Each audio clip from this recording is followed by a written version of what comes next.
Good afternoon, everyone, and thank you for joining the Fulbright webinar presentation today. We offer an ongoing series of webinars throughout the competition cycle on a variety of topics, and today we have the pleasure of hearing from two alumni who recently did their grants in Sub-Saharan Africa. So we have one person who went to Zambia and another person who went to South Africa. My name is Megan Anthony, you can call me May, and I'll be hosting today's presentation.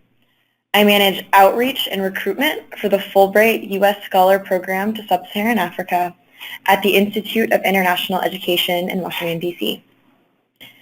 My job is to really help you navigate the application process. Please note that the Fulbright U.S. Scholar Program is aimed at U.S. citizens, scholars, and professionals. If you are a student, recent graduate, or a non-U.S. citizen, I'd recommend looking at our website to find the Fulbright that's right for you.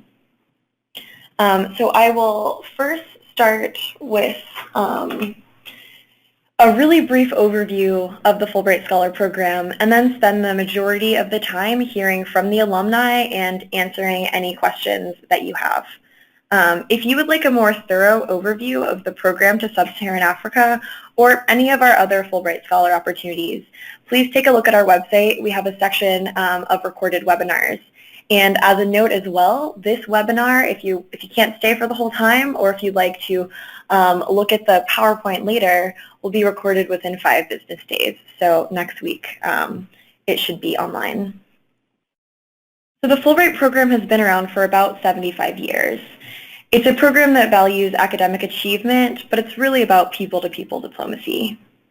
It's sponsored by the Bureau of Educational and Cultural Affairs of the U.S. Department of State, and it's funded through an annual congressional approval process, as well as funding from our foreign partners.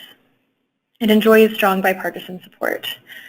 There are several Fulbright programs. Off the top of my head, I can think of at least 7, and the goal is mutual exchange with all of them. The Fulbright U.S. Scholar Program, which is the program that we're focusing on for this webinar, is for academics and professionals to teach and conduct research abroad in over 125 different countries.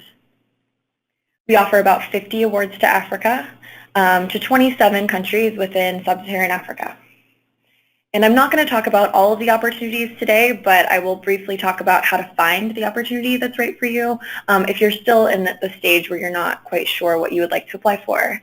I did get a ton of questions beforehand. Thank you so much for sending those in. And I know that some of you are in the process of trying to find collaborators, while others of you are deciding on your project or putting the finishing touches on an application. This conversation today, which I really see as a conversation, will kind of address any questions relevant to you, whatever stage in your application. And if we don't have enough time to get to all of your questions, then we can connect over email at a later date or set up a phone consultation. So as you'll see from this slide here, the Fulbright U.S. Scholar Program does have some eligibility requirements.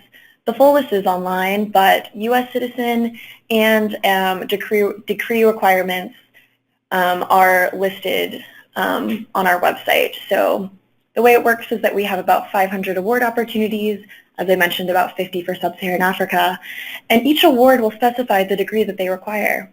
About 80% of our awards require a PhD, but you can search our catalog of awards. If you don't have a PhD, or if you are not sure what a terminal degree is for your background, I'm more than happy to talk to you about it as well. So as I mentioned, these awards are teaching and research focused. If you are looking to pursue any type of education, we do have the Fulbright U.S. Student Program, but the point of the Scholar Program is really to bring your expertise and share it with institutions abroad. We work a lot with universities through this program, but you could also engage with a variety of institutions like NGOs or research institutions. The awards are 3 to 9 months in length, or 3 to 12 months in length, my apologies. Although we do have one award to Israel, I know, that's about 2 years in length. And as mentioned, it's not just open to academics, although some awards do require teaching experience at the university level, and you really have to look at each award to see what it requires. We did get a question beforehand from someone who is celebrating his 70th birthday. Congratulations, by the way, asking if there's an age requirement or an age limit, and there's absolutely not. So we do see applications from individuals who are retired and don't have a host institution, or who are in the later stage of their life apply to this program, as well as postdoctoral candidates who just received their PhD. So there are really opportunities for everyone. And it's important to just look at our catalog of awards and find the opportunity that's right for you. And on this next slide here, I have some highlights for Africa. So as I mentioned, we just have so many awards to Africa, and the focus of this webinar is really to hear specific questions from you, as well as just a conversation with our alumni. But this can give you an idea of some of the opportunities we have. I had another person ask about our research opportunities. The Africa Regional Research Program is one of our main research opportunities, and it's actually, this program, as well as the awards to South Africa, are the only ones that offer research only. There's just such a strong need for teaching in the region that's expressed by the U.S. embassies. So as you look to see, like, if you might be thinking, who is putting these awards together? How does that process work? It's really a collaboration between the U.S. Embassy and the Department of State that's also reviewed by IIE, but the U.S. Embassy and country will outline their needs. So as you can see, some awards, like African Regional Research Program, are open to people of all disciplines. Other ones, like Mauritius and Zimbabwe, specify that they're really looking for someone with a very specific background.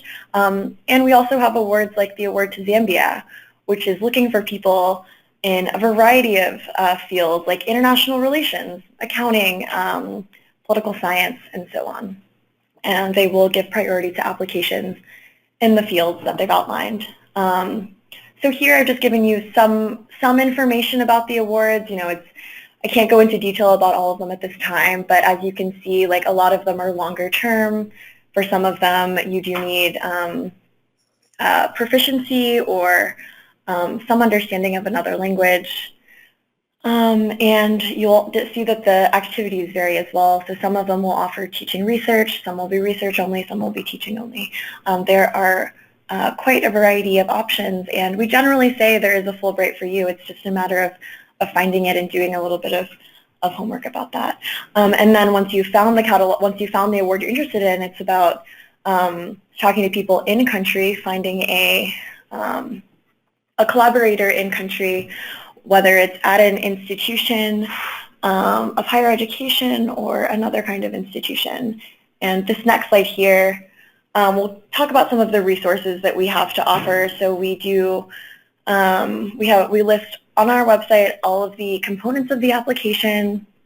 Just to keep it brief, I will just say with the letter of invitation, because we get so many questions about that, we may hear from our panelists about it, but we do, if you're in the process of just finding a collaborator and you don't know where to start, we recommend looking at university websites, reaching out to people in your network, as well as looking at the catalog of awards, as it might have recommendations. And if you've done all that and you don't know where to go next, you can also reach out to me, and I can reach out to the U.S. Embassy on your behalf and see if there's anything that they recommend. And here are some additional resources, like the catalog of awards, which has all of our 50 award opportunities to Africa, guidance on application, sample project statements, the webinar link that I talked about, and a link to blog post. And again, this will be recorded and archived online.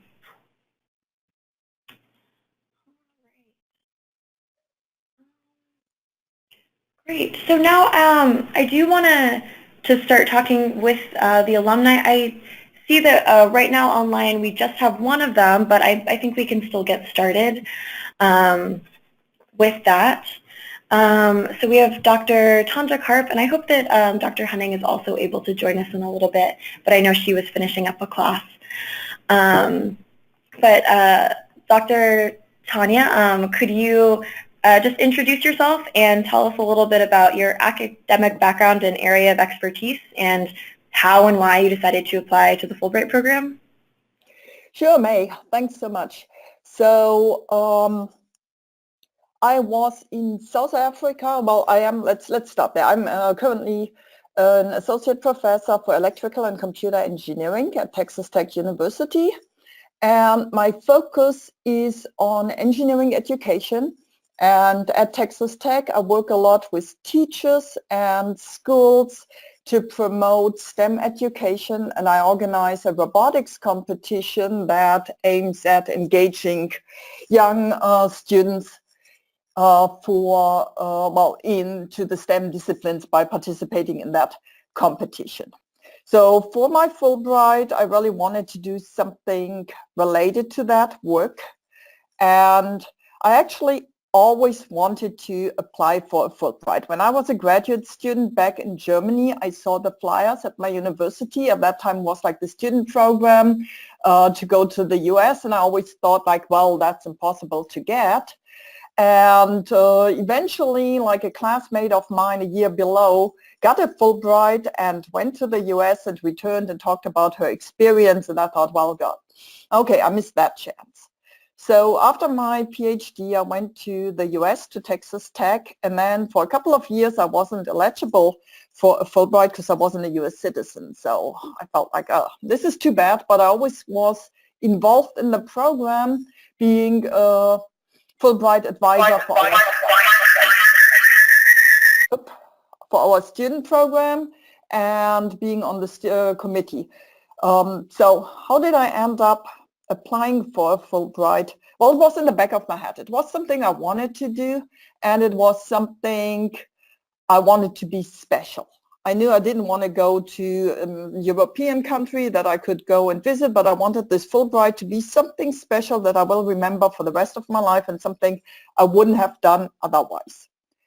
So back in 2013 at a conference on community engagement, I talked about my robotics program and the STEM community engagement, and I met a lady from South Africa, from the University of South Africa, and we immediately connected because she did something very similar.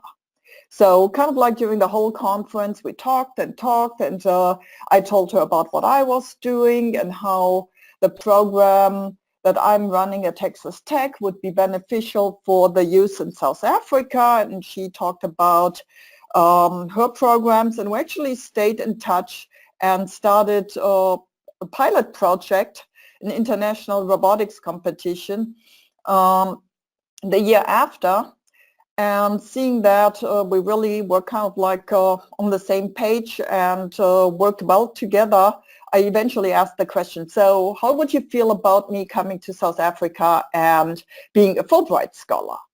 So she first had to look up what the Fulbright program was, and I sent her some information there, but basically and it took me like 2 years, 2 application processes. The first time the application was rejected, but the second time I got that Fulbright. And we found that mutual program and project that we were both interested in. And since we made like face-to-face connections earlier, that the communication was so much easier than trying to find a collaborator at a university where you don't know anybody. So I spent 11 months in South Africa. I took my 2 teenage children with me. They went to school there, and my husband was also fortunate enough that he was able to teach online, and so the whole family went, and we spent nearly a year over there.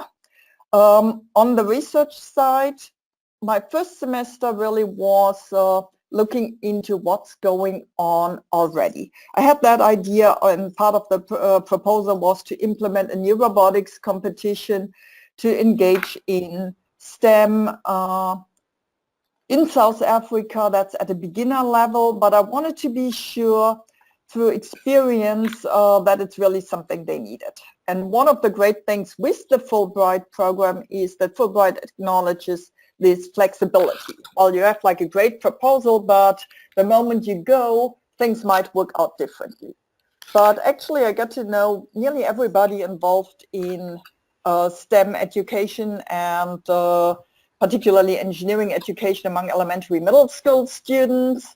I got connected with the Department of Science and Technology over there, the Department of Basic Education. I had projects that I did together with the U.S. Embassy in Pretoria.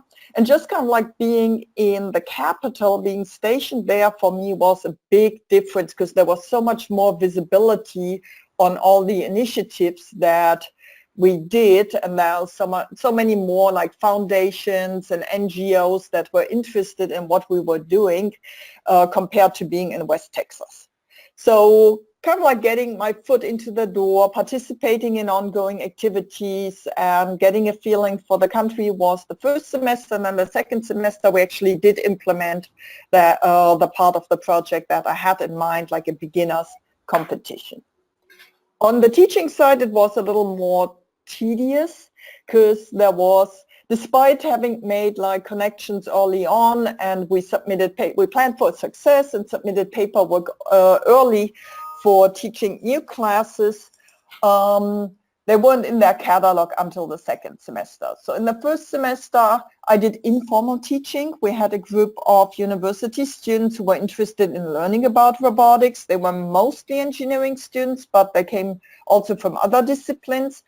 And we hosted weekly classes, workshops for them, and got them up to speed to where afterwards they would assist us going to schools and working with teachers and providing that local face to our community engagement efforts. And then in the second semester, I taught an online class. Well, the University of South Africa is a 100% distance education school, so all their classes were online. So I developed a robotics class mainly for coaches and teachers, kind of like non-degree seeking students, as part of the community engagement mission that the university has over there, and taught that class with online lectures, feedback, weekly seminars, and so forth. I think that's kind of like a first overview. Yeah, that's fantastic. We did have someone reach out and ask if teaching obligations have to be met by teaching regular classes or by teaching, or if someone could offer a series of short-term courses and mentoring of graduate students and faculty and research. So it sounds like you kind of answered that question because some of your work was more formal, but at the beginning your work was a little bit less structured, but still quite important. Yeah. And I was like doing the informal teaching at the beginning helped me also to get a feeling for the skill level of the students over there. I also did advising for university leadership and other type of initiatives where I was just, where I was involved with how to do community. The issue they had at the time was like decreasing budgets, so financial constraints, the budget was shrinking and shrinking, kind of like getting ideas on how to do more on a smaller budget, and I was able to help them out with some ideas there. Great. And Meg, I see that you are also on the call, so we are also joined by Dr. Meg Henning, who did a Fulbright scholarship actually around the same time as Tanya, and Meg went to Zambia. Meg, could you talk a little bit about your background and area of expertise and how you decided to apply to the Fulbright on your end as well? Sure. Can you hear me okay? We can hear you just great. Okay, perfect. So I actually, I really appreciate, first of all, hearing about the flexibility piece, because I think that that's always key in this work. My experience in Zambia, I'd been to Zambia before. My time was only a semester, so it was a bit shorter. And I know for myself, one of the questions that came up for me was, is it appropriate to be going to a country where I have some experience? And the feedback I got was that it was, and I'm really glad that I did have that experience, because I was able to do the work that I had intended to do and proposed to do in a short time. And I think it would have been hard otherwise, because it takes a while to kind of figure out who to connect to and the process and the country and the culture. And I think there's a lot of change that's going on all at once. Just to give you a little bit of background, my work is in leveraging community health assistance into the system of care to support maternal child health. So I had to do a lot of traveling. I did bring my family and my 2 kids who my daughter is 3 and my son was 9, and so our daughter went to a local preschool and our son went to the international school, so I can also answer and speak to his experience or our experience as a family, and my husband was with me. So he took care of the kids a lot while I traveled quite a bit throughout the country, 14, 15 hours outside the city on long roads to reach health centers in rural Zambia. And some of the other projects, I did not do teaching. I did come in and do some lectures.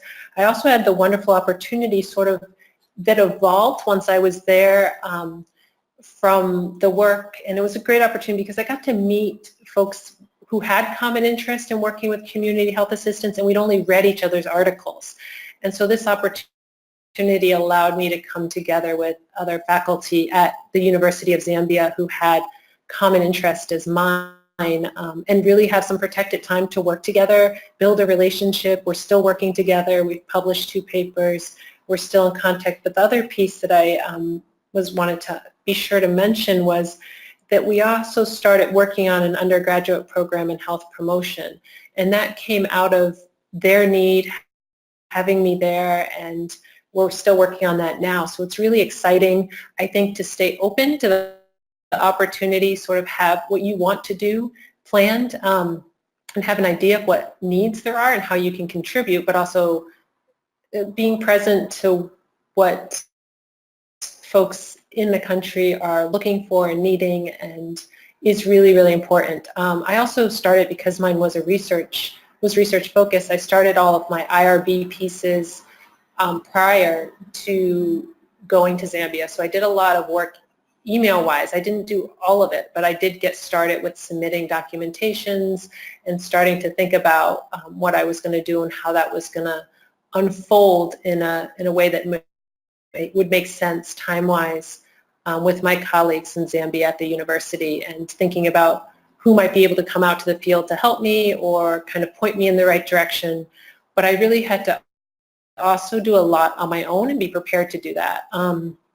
And luckily, I think I'm comfortable and was comfortable doing the work that I needed to do. But I was very thankful for my colleagues that pointed me in the right direction or redirected me or made suggestions with who I needed to connect with.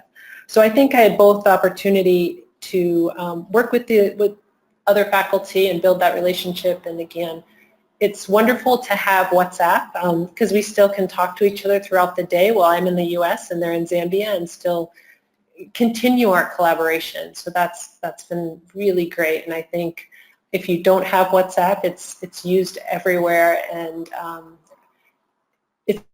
it's a great tool for just being able to talk to people and still have that FaceTime that's so important. I also, before I finished my project, I presented the initial results back at USAID and the U.S. Embassy. So I was able to share and thank them for their support, the work that I'd done, and give it back to faculty. So I created some time to actually do some formal presentations at the end. So that's a sort of a nutshell of what I was doing. Fantastic. It's great to hear about your experience. I do want to mention just from some of the questions that I'm seeing that first of all, so Dr. Karp did a teaching research project. So she proposed to do teaching when she initially applied, and Dr. Henning, I believe you did a research-only project. Just to give you all a sense of their backgrounds as it relates to the program. I think they touched upon it, but I just wanted to make sure, as I saw a question come in about it. And I just also want to reiterate Dr. Henning's point about having previous research or previous experience in the area. So this is a question I got a lot, and I actually just got it from an applicant saying, you know, what is the disadvantage or advantage of having previous experience in the host country?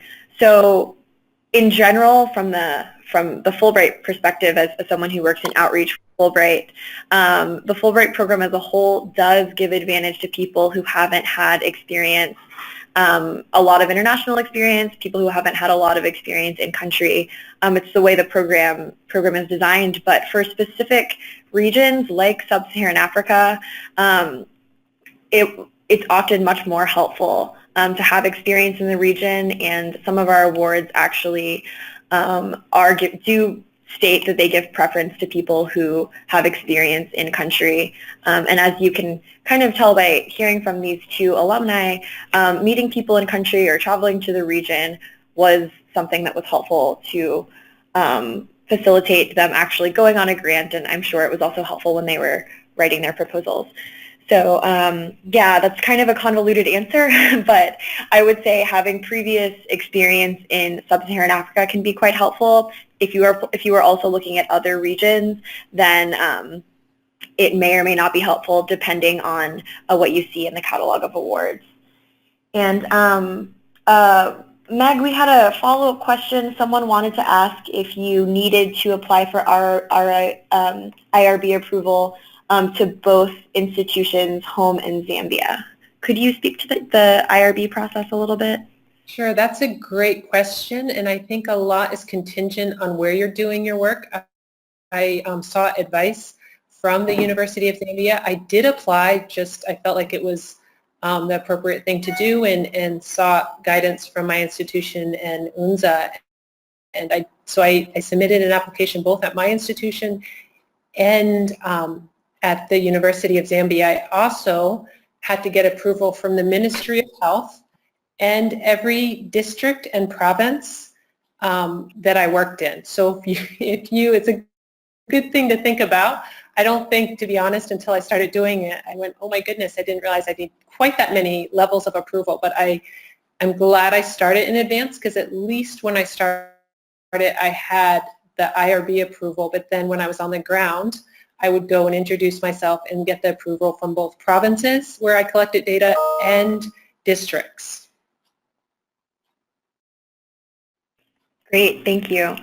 And Tanya, we have a question about safety in South Africa. Could you speak to the safety in South Africa in general, and specifically this person will be traveling through each province by car?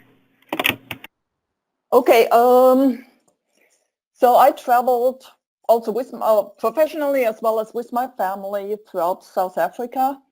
The first 2 weeks when I arrived in South Africa, they were really intense.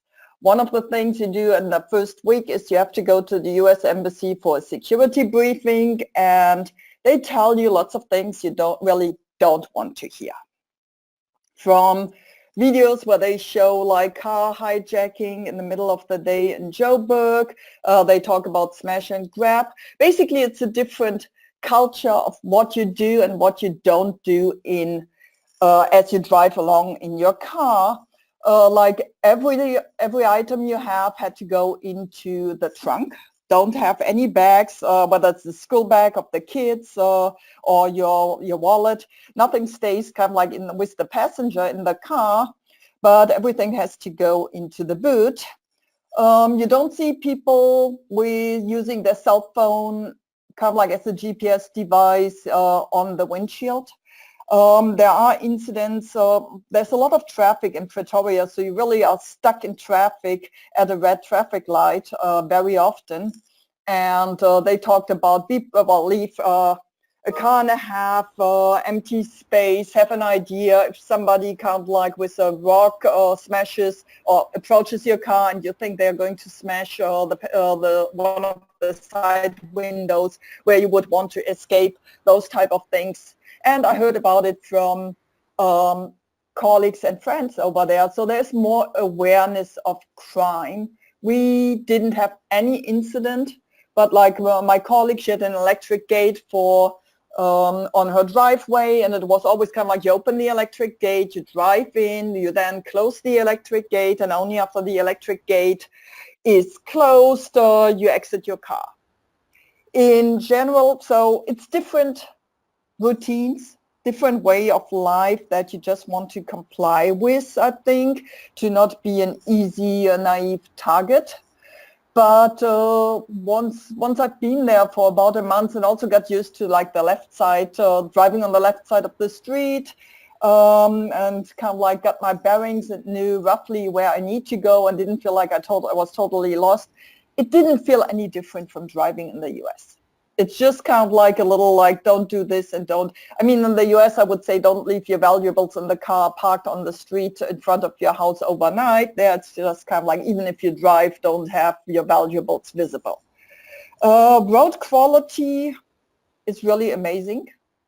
I drove, well, I rented. So I rented a small VW Polo, and it was always like a 3-month rental contract, and then I returned it, and sometimes I got the same car again or another car, but basically for the whole 11 months I had several long-term rental contracts, so I drove around in a rental car all the time, and that VW Polo got us everywhere.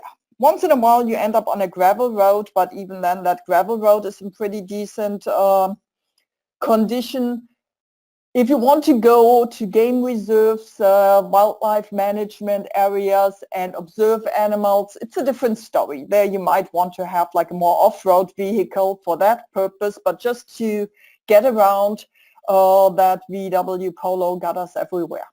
It's also kind of like once you get used to driving on the left side of the street, folks are really helpful drivers. They let you in, they don't yell at you if you make a mistake. So I felt that driving wasn't really stressful. Thank you so much, Tanya. This brings back memories of me driving around in South Africa. So I do want to ask you both a little bit about your experience living in the host country. But first of all, we did have someone who had a question about reaching out to more than one university for a collaboration. So the answer I would give is that it is fine to reach out to more than one institution for collaboration. Some people collaborate with more than one institution, although you just need to be clear about how much time you're spending with each one, or if you are just trying to get a better sense of what would be a good fit and you're reaching out to different universities, that's fine. The universities also will often sign multiple letters of invitation.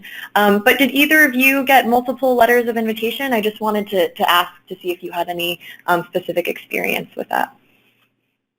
I did not. I just worked with the University of Zambia for myself. Great. And Tanya, I think you just worked with the University of South Africa as well, right? Or did you?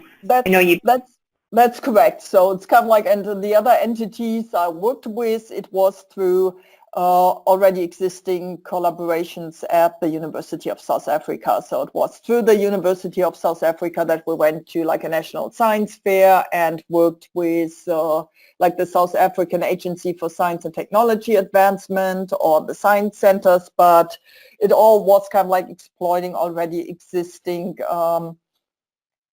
networks, and I always got introduced as their Fulbright scholar. So I only had that one affiliation. I would say just be open. I wouldn't kind of like if somebody doesn't have a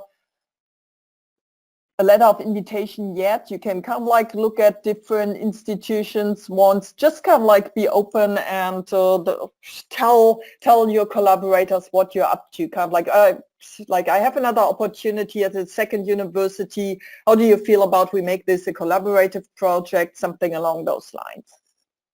Yeah, absolutely. That sounds like advice we would give as well. Great. So it would be great to get a better sense of just your experience living, both of you, of living in the host country. The questions I have, which feel free to answer whichever one makes the most sense, but what are the highlights, surprises, challenges? What was your experience like in country? If we could start with Meg, that would be great. Sure. I had a great experience. I think it was too short. I wish it had been longer. I think I'd been to Zambia before, so I was very comfortable. I kind of knew where I wanted to stay. I think the cost of living always sort of surprises me. I think, like was already mentioned, we rented a car. We were trying to figure out, you're sort of having your daily life of work and kids going to school, and you're doing it in a new place. So you have to acclimate everyone in the family and sort of be in a new work environment very quickly. I think personally it was wonderful to watch the children experience a new place and people and cultures, and that is, I think we knew that was going to happen, but to see that play out is wonderful, and really immerse, really be in a school and be in sports programs and the shopping for food, all of those little pieces. We were also there, though, I should add, during the start of sort of that cholera outbreak. So it's also recognizing those other health challenges. My son got very sick. We took him to a local clinic for a malaria test while we were there. Luckily, he didn't have malaria, but I think being prepared for life and what that means someplace else, and knowing how to respond and where to go. I was, even though I knew Zambia, I did make sure I knew where we would go to a doctor if someone was sick, and who could we call, and kind of having that information was really helpful as a family. People were very nice, but we did do a lot of pieces on our own as a family to make sure that we were okay, and such as renting the car and doing some trips to see things. But again, I was traveling a lot, so I sort of, actually that was a bit of a struggle initially for me, because I couldn't find a car to rent where they would allow me to go far out into the field because of the roads, and people didn't want their rental cars getting destroyed. So it took me a little while to find a car that I could actually rent where they would let me go farther out. So being aware of those types of things that I hadn't thought of. I sort of assumed if you rent a car, you could go wherever you needed to go, and that's not always the case. I was able to figure it out, but still, I think there's always going to be unexpected challenges. And like anything, when you have kids and family and you're all navigating your daily life, but again, people were helpful, not being afraid to ask questions, not being afraid to try new things, and I think this is mentioned before, but being aware of safety. We didn't go out a whole lot at night. I mean, unless we were traveling or camping, or I was traveling, we tried not to drive long distances late at night. So we did, if we were going to travel somewhere as a family or go to Victoria Falls or something like that, we would go early in the day, because it is risky, and driving can be dangerous. A lot of trucks, a lot of cars moving fast. So just being aware of those pieces, I think, are important, as well as your vaccinations and all the things. But Fulbright really prepares you, and I mean, I didn't feel unsafe. I felt comfortable. We had fun. People were generous and kind. We made a lot of friends, both from the international community, local community, university community. Overall, it was a fantastic experience. I'm very thankful for the opportunity. And what about you, Tanya? Well, many of the things that Meg said sound very familiar, kind of like I can echo most of it. I'm really, really glad I went for 11 months instead of 6 months, and unlike her, I had no clue about what South Africa would be like. We happened to go to South Africa because I met this colleague who project-wise did exactly what I wanted to do, and it sounded like a great opportunity. So I wasn't really prepared for South Africa, other than what I remembered from like school, like the end of apartheid and Nelson Mandela and democracy. So South Africa never was on our travel list. So we just went and waited to see what's happening. And in 11 months, you see a whole year, and just kind of like from like the seasonal perspective, what plants, what's the weather like, what plants are blossoming in what season, what do people do in that particular season. It was always like the country was full of surprises. My kids didn't want to go, and my kids, so they were like 12 and 15 at the time, and they had their own plans, what they wanted to do, and we said, well, you don't have a choice, you got to come with us. And well, but then again, like, you worry as a parent, like, what if they don't like it?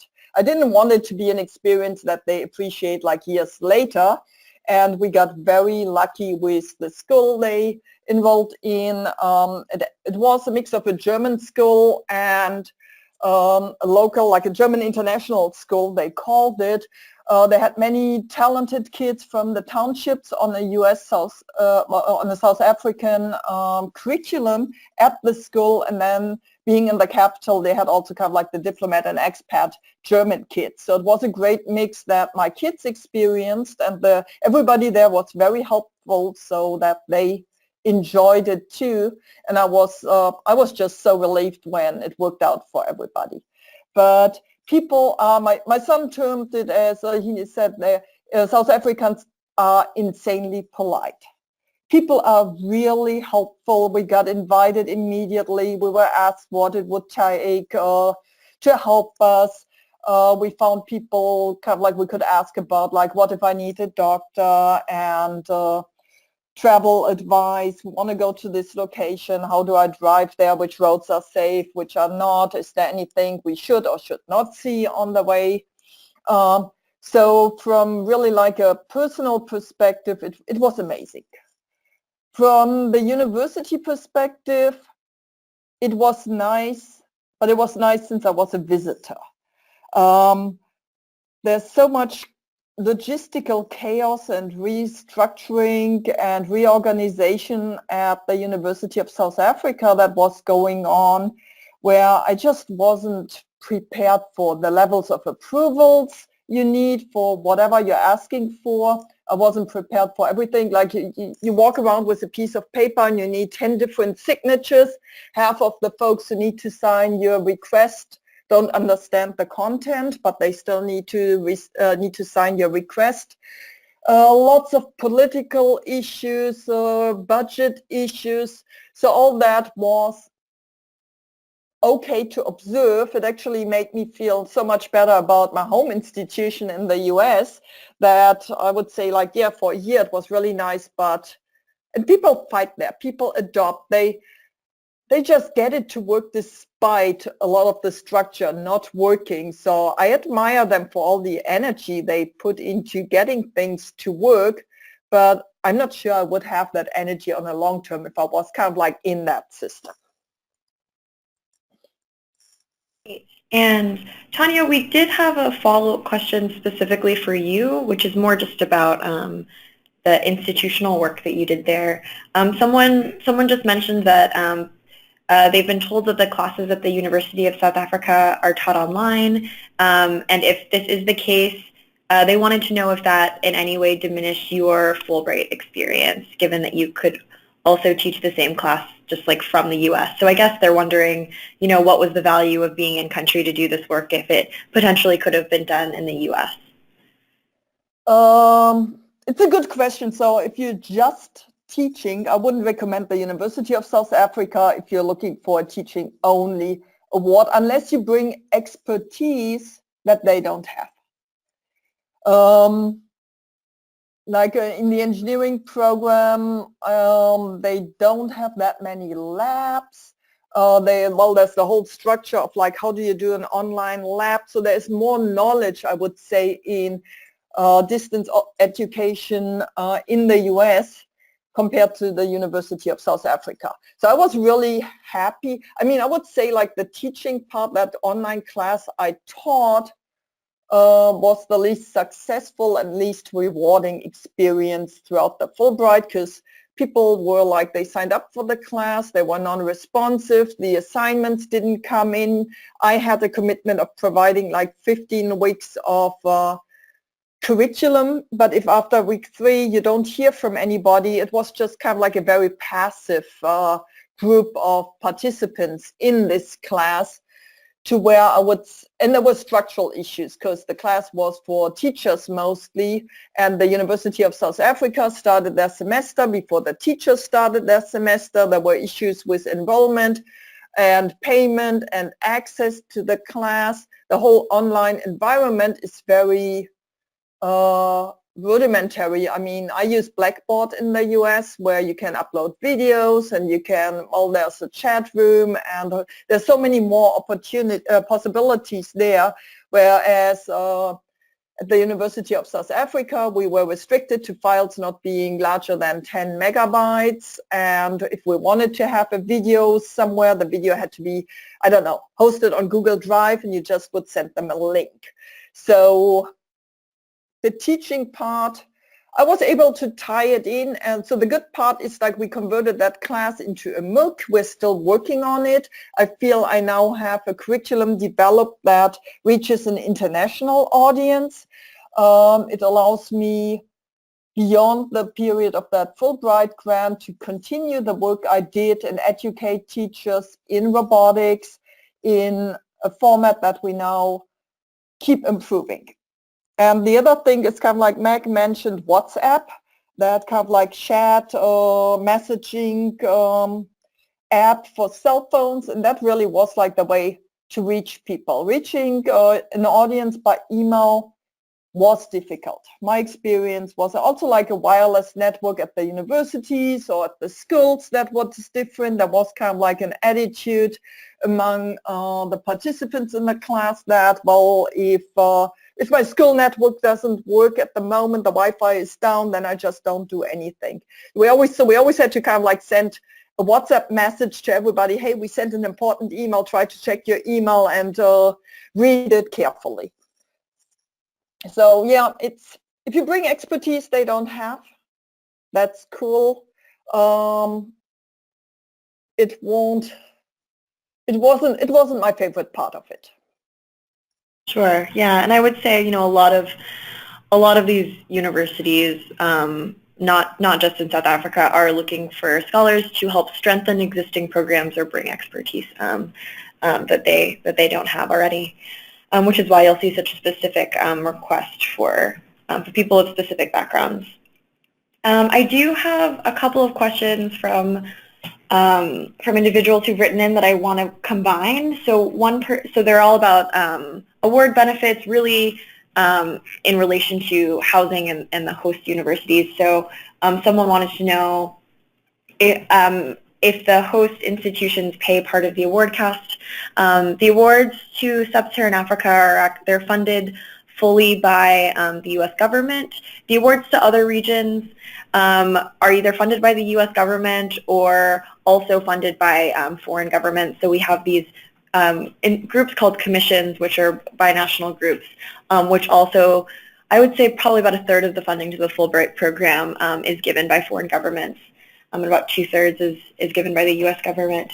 So the host institutions themselves, just to make it very clear, they may provide benefits like a place to work or just research equipment or something like that. The benefits really vary depending on what you're doing and who you're working with, but they do not provide any financial benefits to Fulbright scholars. But housing is a benefit that we generally work with the universities. So we usually partner with universities that can provide housing. And yeah, so another just follow-up question about housing. I guess could both of you speak about your experience about housing, what it was like? And it can just keep it fairly brief if you'd like, but just to make sure we iterate that, because I think sometimes when we're thinking about these types of grants, we think a lot about what we want to do and who we're going to work with, and not about these more specific logistical things. But it can also be quite useful. We have you both here. Meg, could you start? Sure. So what we did before is we went and looked up, there wasn't housing at the university for us. And so what we did is we thought, well, it's easier for me to travel farther to the university, and for my husband and kids, it's maybe easier for them to be closer to the school, especially with one car. That would make sense, as well as our daughter went to a small local daycare just a few mornings a week to play with other kids and have some activity for her. So we actually Google mapped places and went on and just looked up rentals online. I mean, it's amazing what you can find online, and people have pictures posted and you can email. And so we, as soon as we knew that we had the award, we started emailing and looking up locations and how far they were from where I was going to be working and where the school was for the kids to figure out the best place for us. And again, we didn't want something big. We wanted something that was small, manageable. We weren't there for a year. We were there for a shorter period of time. But you also want to be comfortable. We didn't want to have a place where we had to buy things or beds or anything like that. So finding something that at least could be furnished was what we were looking for. And I'm glad that we did that, because it allowed us sort of on weekends when things were maybe a little bit slower to have places that we could walk around and be close to the store and things that, so we did, I mean, Google Maps is wonderful, kind of doing some looking online in regards to location was really helpful for us as a family. Great. What about you, Tanya? Well, I was in a similar situation in terms of the university not providing any help with housing. They did recommend like a guest house close to their campus, where kind of like if they have a visitor for a day or a week, they would stay there, but that wasn't an option kind of like for us as a family. I did arrive in South Africa a month before my kids arrived, and my colleague, she was really sweet and hosted me at her house for a week, and also kind of like drove me around before I had a rental car, and we looked at places together. For South Africa, Airbnb has lots of great options. I actually had one that would have worked after the fact. Kind of like now I say I could have also kind of like rented that house through where I made the connection through Airbnb. At the time I wasn't sure how the whole kind of like driving the kids to school and me going to work and the one car issue would work out. So I was kind of like more focused on an area where there was a shuttle for from the school, which at the end didn't work out. I did send emails to realtors and looked in the internet kind of like, and I specified like the neighborhoods I was interested in, and I got really, really lucky. We found a beautiful 3-bedroom house on top of the hill with a gorgeous view. It had everything but a dishwasher. I say that because my son still remembers he had to do the dishes for a year, but there was really like a washing machine, there were bed sheets, there was a housekeeper, a gardener, towels, really like everything you could dream of. And we were very, very happy with that location. It was inside a gated community, but it was also still like it was something you can afford on your Fulbright housing allowance. So I think we paid with electricity and all the extra expenses, we paid still a little less than what we had as the Fulbright housing allowance.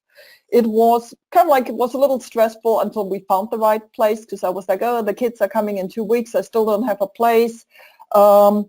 But it was worth checking around, calling around, emailing. You need to send lots of emails. I got a couple of answers back. And I just felt like I won the jackpot. Oh, well, that sounds really lovely. I love that. And I do want to also note that just from an outreach perspective, that we do on our side of it, we generally encourage people, not to think too much on this until they've actually know if they get a grant or not. Of course, it is really up to you, if you'd like to do any research beforehand for this kind of stuff. But it is something, it's good to start thinking about. But really, it's once people get a grant that they can really start looking into this more thoroughly. So with our last few minutes, I just have a couple other questions that I'd love to hear from our alumni. And one of them, I think, Meg, you already talked about it a little bit, but just to make sure that everyone hears about your experience, because I think it's really great. If you could both describe just the one lasting impact of your Fulbright experience, or if, for example, if you're collaborating, I know, Meg, you're still collaborating with the people that you worked with, so that's a great example. But really any other way that Fulbright has made a lasting impact in your life, that would be fantastic. Could we start with you, Meg?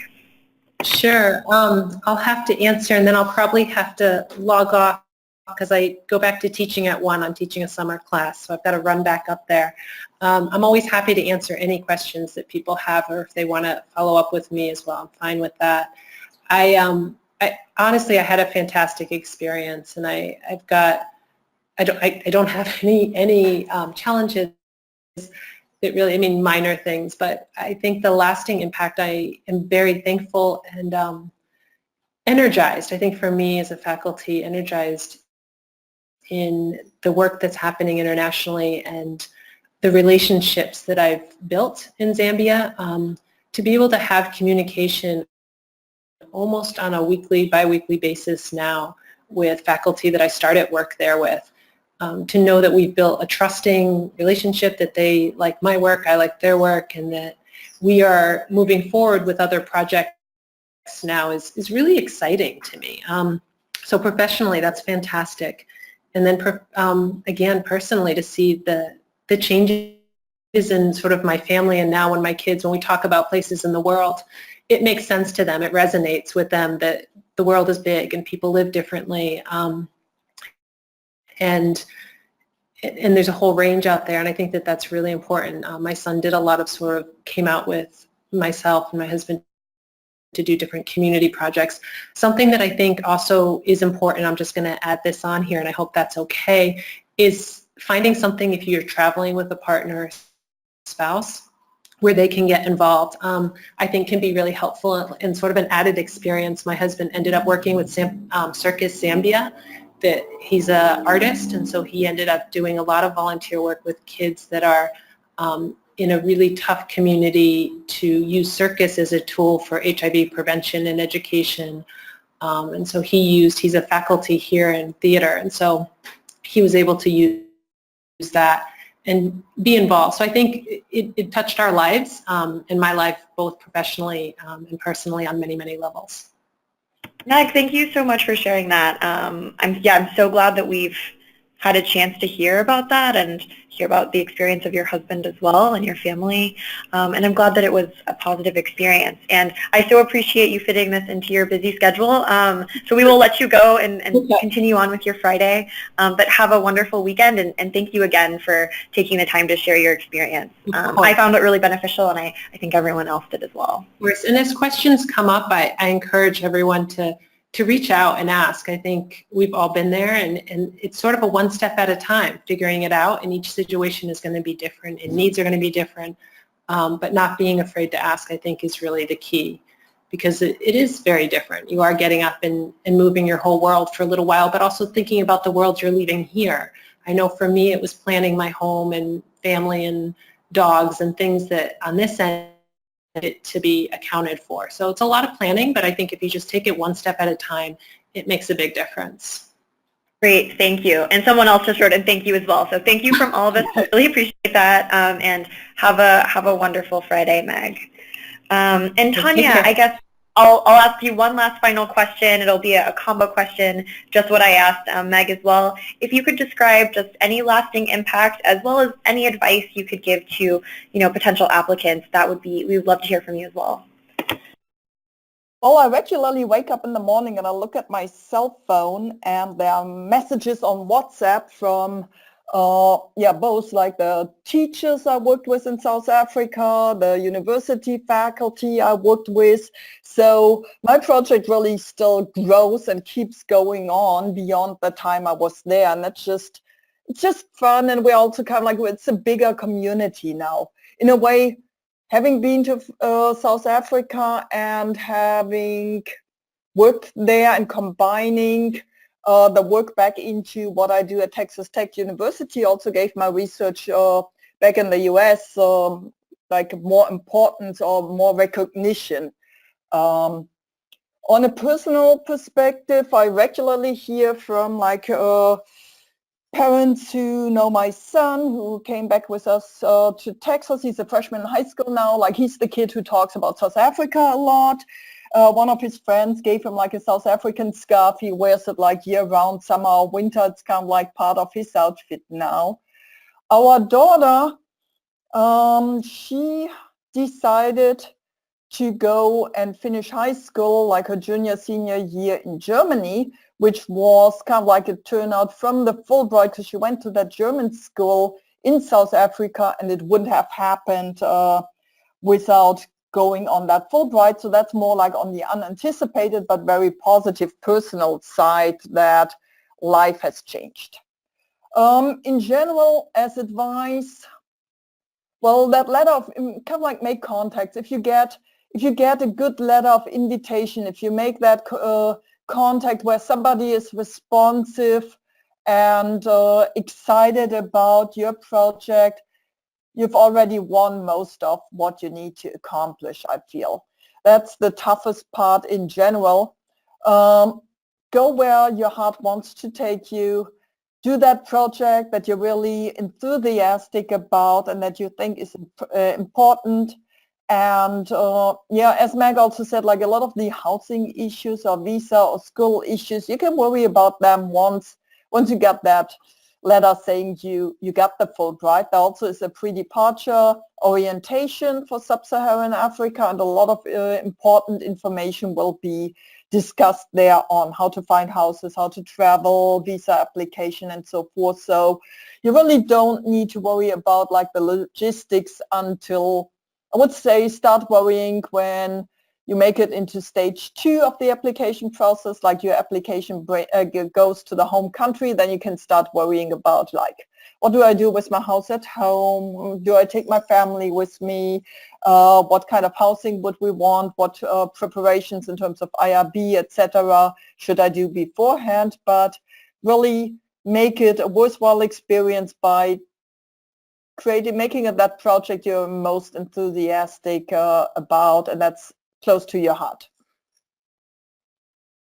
Thank you so much, Tanya. That is just very inspiring. And I just want to note that you're joining us today from Germany. So we also really appreciate your time and how you just made time for this to talk to people. I'm getting responses from candidates just saying thank you to you personally. So we really appreciate hearing from you, and I'm glad to hear that you had a productive and positive experience as well. Yeah. Also, let me just say, like, I'm happy to answer questions by email or via Skype, so you're welcome to forward my email address to anybody who's interested in or has questions about South Africa.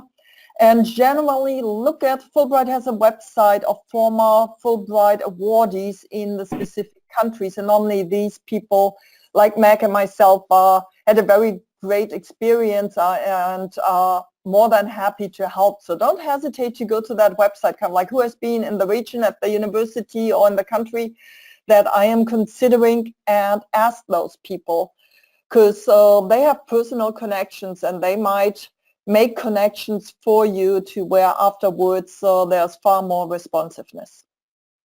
Thank you so much, Tanya. All right, and with that, we will let you go.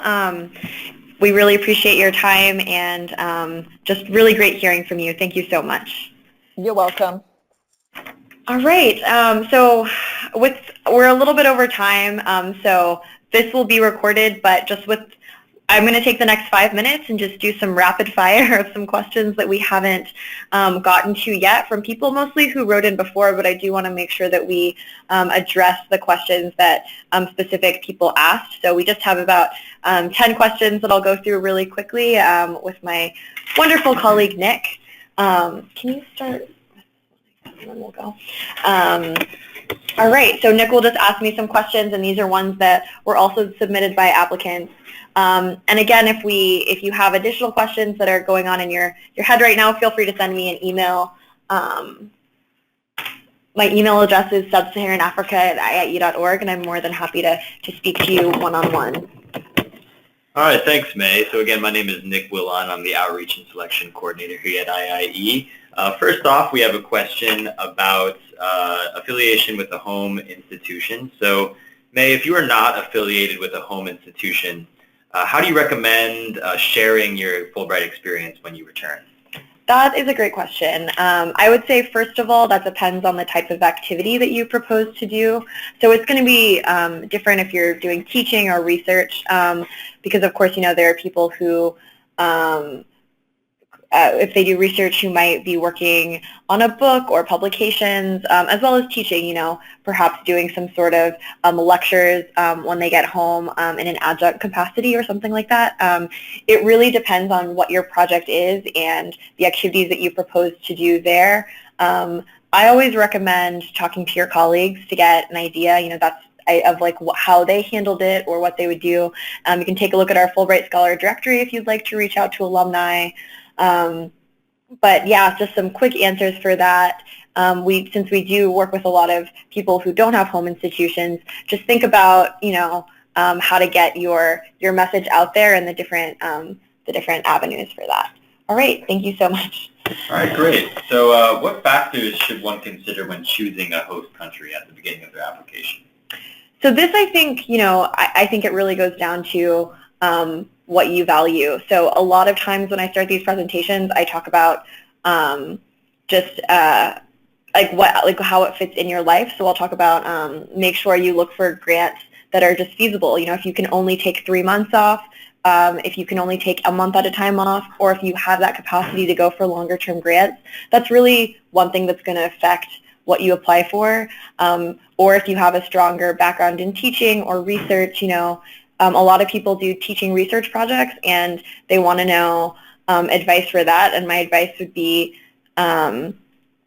make sure that both components of the project are really well thought out, that you're not just tacking on a teaching project or teaching on a research project, that you're really thinking through the activities that you want to do and you're playing to your strengths as well as to your future interests. I have postdocs reach out to me all the time who say that they just, need that experience and that's why they want to go on a Fulbright. It's absolutely fine if you are going on a Fulbright and you're bringing your expertise to a country, but you're also doing something that you think will help further your career. So it's just thinking about playing to your strengths, and when you're explaining what you want to do, doing something that's feasible in terms of either the fact that you're able to take off that amount of time. If you're doing a teaching or research project, thinking of, for research, for example, thinking about the number of site visits that you're going to do, and do you have that language ability to do it, or can you hire someone to help with translation? There's so many different factors, but just thinking about something that, as Tanya said, follow your passions, and then I would add to that in a realistic way, but absolutely following what you want to do, and that can really answer a lot of questions that you have, because it's very easy to get really overwhelmed, but if you're just honest with yourself when you're looking through our catalog of award and what fits for you, I am also here to talk you through some stuff if you would ever like to schedule a one-on-one consultation. So speaking in terms of research awards, especially for those looking to do research in the sciences, do these opportunities include researching in the social science, or is more emphasis put on hard science projects?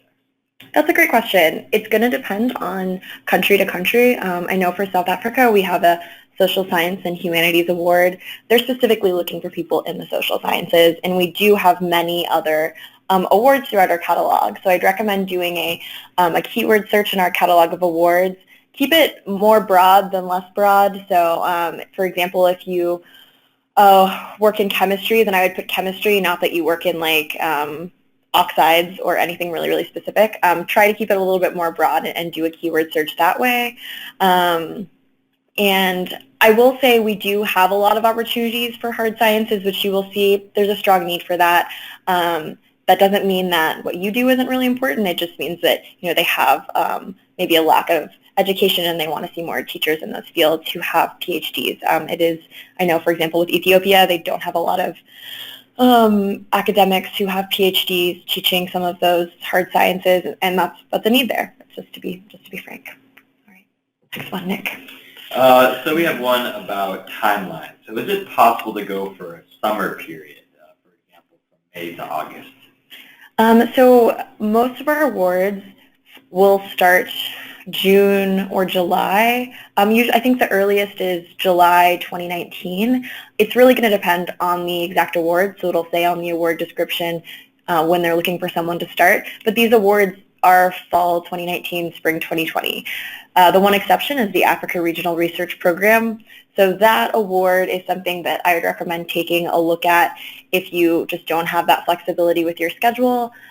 With our Flex grant, individuals can propose to go really split their grant between 4 and 6 months, and you could definitely do a summer one there, or potentially going to one country for as little as 3 months, as much as 9 months, and incorporate the summer in there as well. It's just important to also be there when the universities or institutions need you. So it's not just about your schedule, it's also finding collaborators that are looking for someone to come in the summer. So you'll have to look at, just talk to collaborators and see if your schedule fits in with their academic calendar or their summer needs. Can applicants apply for awards for the following application cycle? For example, if I would like to apply for award opportunity from 2022 to 2023 in Burkina Faso. I love that you're thinking so far ahead, and honestly it's quite common. A lot of times scholars take 3 to 5 years before they actually apply to a grant, so you're not the only one in that boat. Our competition currently, you can apply by August 1st, 2018 for opportunities, as I mentioned, fall 2019, spring 2020. Our next competition will open next spring, so for that following year, and so on. So you'll just have to check back to see when those opportunities are available. I will mention that our awards do change year to year, so while there is just a very strong possibility that you'll have an award available that fits your eligibility if you're a U.S. citizen as well as someone with a terminal degree, it might not be the same award that you originally looked at, or maybe what they're looking for has changed. So if you are someone who is looking at our catalog now but not planning to apply for a few years, then I would recommend, when you are planning on applying, looking back at that catalog of awards and making sure that what you want to do has an opportunity. And again, staff like me and Nick are always here to help navigate, our online resources. So speaking of the catalog of awards, let's say I have a particular set of skills. Maybe I'm a music theorist or a guitarist. How can I find a place where I'd be the most helpful, be the most suited? How should I approach the host? Great. So off the top of my head, I can think of 3 awards which are specifically looking for musicians. So Nigeria and Ethiopia, for example, are looking for someone with a music background. So doing that keyword search can be really helpful. And then from there, talking to individuals at the universities listed on our website is great. There are so many different ways that you can meet collaborators. I know Tanya spoke about meeting someone at a conference and starting that conversation, which I think is such a fantastic way of getting to know someone who has a similar academic background as you. But as well, if you are in a position where you are just looking for someone new, then you can, I've mentioned this before, I'm sure, but just to reiterate, look at the university websites, speak to people at the international office at your campus, look at the scholar directory, reach out to people. As you can see, our alumni here today were just so friendly and so encouraging of people reaching out to them. A lot of our other alumni, I'm sure, would be willing to hear from you and connect you if they can, or perhaps just offer advice. And then again, if someone is really struggling to find help, then you can either contact the U.S. Embassy through the catalog of awards or reach out to staff like me, and we can inquire if the U.S. Embassy has any particular recommendations for you. Okay, so let's say that a potential host college or university that I'm thinking of affiliating with does not teach a course that I would like to lead. So what's the best way to approach that situation? That's a great question. So, we usually recommend that you reach out to someone in the similar department. If that department doesn't exist, you might want to reach out to similar department heads or someone like an assistant dean or a dean, or even just someone who works at an administrative level who can just help talk with you about possibilities, or if they would like to grow a program, if they have an interest in a discipline that they may not have. We do have a lot of Fulbright scholars who work with developing new programs at institutions or building the capacity of current programs. So it is certainly not unheard of to develop a new program at an institution. Those initial conversations might be a little bit more difficult, but reaching out to someone who has a similar interest in saying, I'm an expert in XYZ, I notice you don't have that program, are you interested in having that program? Here's my resume, here's the project I'm thinking about. And this is advice I always give specifically to people who are in Sub-Saharan Africa, but sometimes people complain to me and they're like, oh, like I sent an email, 4 days ago and I haven't gotten a response. They're clearly not interested in the work that I have to do. I would say that may not be true. So if you have the capacity to, I'd recommend following up by phone call if you can. If you're able to find someone's phone number on the internet, then just try to give them a call in their time, in an appropriate time frame. And don't necessarily give up just because you didn't get an answer immediately. It is different than communicating with people in the U.S., so you have to take that cultural context. And if you're someone who gives up after sending one email, I don't know how to say this diplomatically, but that's not a great sign because as you can tell from hearing our alumni speak, you do have to be persistent while you're on grant, even in country. You have to know what you want and figure out how to get there, and don't be afraid to follow up with people. So don't be put off if an email that you sent wasn't answered. I really wouldn't take it personally, and I would really just think of, okay, how's another way that I can try to communicate with this person? And then if that really doesn't work, then all right, reach out to I'll reach out to May at subsaharanafrica@ia.org and tell her I'm having trouble, and I will be more than happy to help you. So just be creative when you're thinking about this, and just try different options. And yeah, I'd recommend that would be some of my my recommendations. I really could go on if you'd let me, but I do want to be cognizant of that we are very much over time. So is that the last of the questions, Nick? Do we have any more? We have a couple more if we have one more. Well, I will keep talking because there's still some people on, but really, since we are so over, I understand if you have lives, and this will be recorded. Yes, very well said. So let's say for those who are not teaching at a university, maybe you're a high school teacher with a PhD and a record of academic publications. What are your chances of getting an award if you're that kind of candidate? So that's an interesting question. A lot of our awards, although not all, will give preference to individuals who have specifically postgraduate or university teaching experience. So if you're a high school teacher who doesn't have that experience, I would recommend, but you have a lot of experience with publications, you might want to pursue a research-only route. If you would like to do a teaching and research combination, then I'd recommend looking at different award opportunities that potentially don't specify that they want a preference for a certain candidate.